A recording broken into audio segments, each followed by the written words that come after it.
رات گزر چکی تھی، ستارے جھلملاتے ہوئے آسمان میں ڈوب رہے تھے، اجالا پھیلنے لگا تھا، دنیا کا ذرہ ذرہ چمک اٹھا، پتا پتا تر و تازہ ہو گیا۔ اچانک فضا میں خوشبو پھیلنے لگی، جیسے کسی عظیم واقعے کی بشارت ہو۔ اسی وقت بی بی آمنہ کے گھر نئی زندگی کا آغاز ہوا۔ بی بی آمنہ کو ولادت ہوئی۔ یہ وہ ہستی ہے جن کے پیدا ہونے کی دعا حضرت ابراہیم نے خدا سے مانگی۔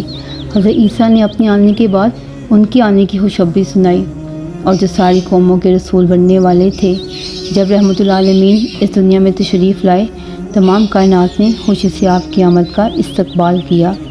یہ ایک ایسا لمحہ تھا جب حق کا سورج اپنی آب و تاب کے ساتھ چمک رہا تھا۔ اس مقدس گھڑی جب آپ صلی اللہ علیہ وسلم کی ولادت ہوئی، وہ بت جو جہالت اور جھوٹ کی بنیاد پر قائم تھے، اپنے ہی بوجھ تلے گر پڑے۔ وہ بت جو عربوں کے لیے طاقت اور غرور کی علامت تھے، اپنی حیثیت کھو چکے تھے۔ دنیا نے ایک نئی روشنی دیکھی، ایسی روشنی جو دلوں میں ایمان کی شمع جلانے والی تھی۔ آپ صلی اللہ علیہ وسلم کے دادا حضرت ابو المطلب بہت خوش نصیب تھے۔ 10 جوان بیٹے تھے، عمر بھی بہت لمبی پائی۔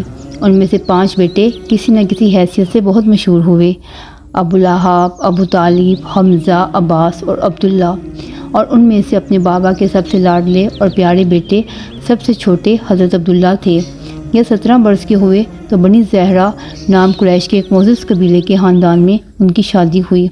ان کی بیوی کا نام حضرت آمنہ تھا۔ حضرت عبداللہ شادی کے بعد بہت کم جیے۔ شادی کے کچھ مہینوں بعد وفات پا گئے۔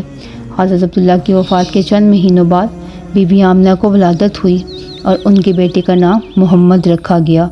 یہ وہی بچہ ہے جو ہمارے رسول اور پیغمبر بننے والے تھے، جن کے پیدا ہونے کی دعا حضرت ابراہیم نے کی تھی، اور حضرت عیسیٰ نے اپنے بعد ان کے آنے کی خوشخبری سب کو سنائی تھی، اور جو ساری دنیا کی قوموں کے رسول بننے والے تھے۔ ان کی پیدائش 12 ربیع الاول پیر کے دن ہوئی۔ حضرت عیسیٰ کے 571 برس بعد وہ پیدا ہوئے۔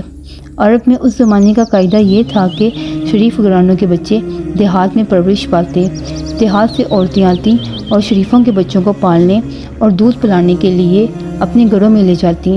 انہی میں سے جن کا نام حضرت حلیمہ تھا، وہ حوازین کے قبیلے اور سعد کے خاندان سے تھیں۔ وہ مکہ آئیں اور آپ کی پرورش کے لیے آپ کو مدینہ لے گئیں۔ 6 برس کی عمر تک آپ صلی اللہ علیہ وسلم حضرت حلیمہ کے ساتھ حوازین کے قبیلے میں پرورش پاتے رہے۔ جب آپ 6 برس کی ہوئیں تو آپ کی والدہ بی بی آمنہ نے آپ کو اپنے پاس رکھ لیا۔ آپ کی پردادی یثرب مدینہ کی رہنے والی تھیں اور نجر کے خاندان سے تھیں۔ بی بی آمنہ آپ کو لے کر مدینہ آئیں اور نجر کے خاندان میں 1 مہینے تک رہیں۔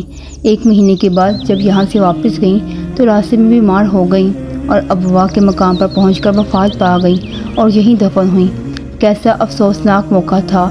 سفر کی حالت تھی، ساتھ نہ کوئی یار تھا، نہ کوئی مددگار تھا، نہ مونس تھا، نہ غم گسار تھا۔ بی بی آمنہ کے ساتھ ان کے وفادار غلام ام ایمن تھیں۔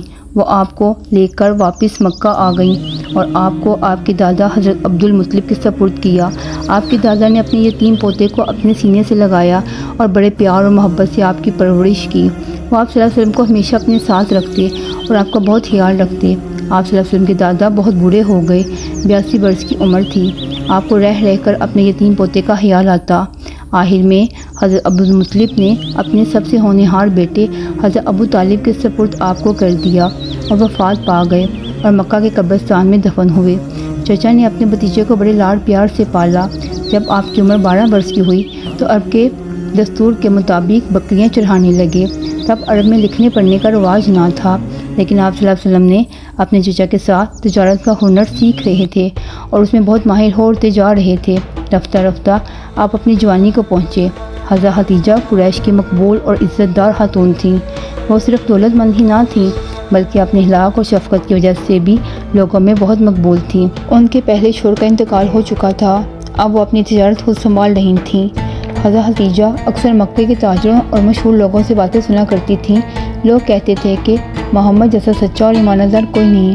حضرت خدیجہ نے سوچا کہ اگر یہ شخص میری تجارت کا ذمہ اٹھائے تو اسے بہتر کوئی نہیں ہو سکتا۔ انہوں نے آپ صلی اللہ علیہ وسلم کو بلوایا اور کہا، اگر آپ میرا مال تجارت لے کر جائیں تو جو منافع میں دوسروں کو دیتی ہوں اس سے زیادہ میں آپ کو دوں گی۔ آپ صلی اللہ علیہ وسلم نے اس پیغام کو قبول کیا اور اسی ایمانداری اور بہترین صلاحیت کی وجہ سے اس تجارت میں بہت فائدہ حاصل ہوا۔ جب آپ صلی اللہ علیہ وسلم واپس آئے تو حضرت خدیجہ نے آپ صلی اللہ علیہ وسلم سے بہت متاثر ہوئیں۔ 3 مہینے گزر گئے، لیکن ان 3 مہینوں میں آپ صلی اللہ علیہ وسلم کی شخصیت کا اثر حضرت خدیجہ کے دل پہ بہت زیادہ پڑا۔ انہوں نے آپ صلی اللہ علیہ وسلم کے پاس نکاح کا پیغام بھیجا۔ آپ صلی اللہ علیہ وسلم کی عمر اس وقت 25 سال تھی اور حضرت خدیجہ کی عمر 40 برس تھی۔ آپ صلی اللہ علیہ وسلم نے اس پیغام کو قبول کیا اور تھوڑے ہی عرصے بعد ایک سادگی بڑی نکاح کی محفل سجائی گئی۔ حضرت ابو طالب نے خطبہ دیا اور 500 درہم مہر طے کیا گیا۔ اس طرح حضرت خدیجہ آپ صلی اللہ علیہ وسلم کی پہلی شریک حیات بنی۔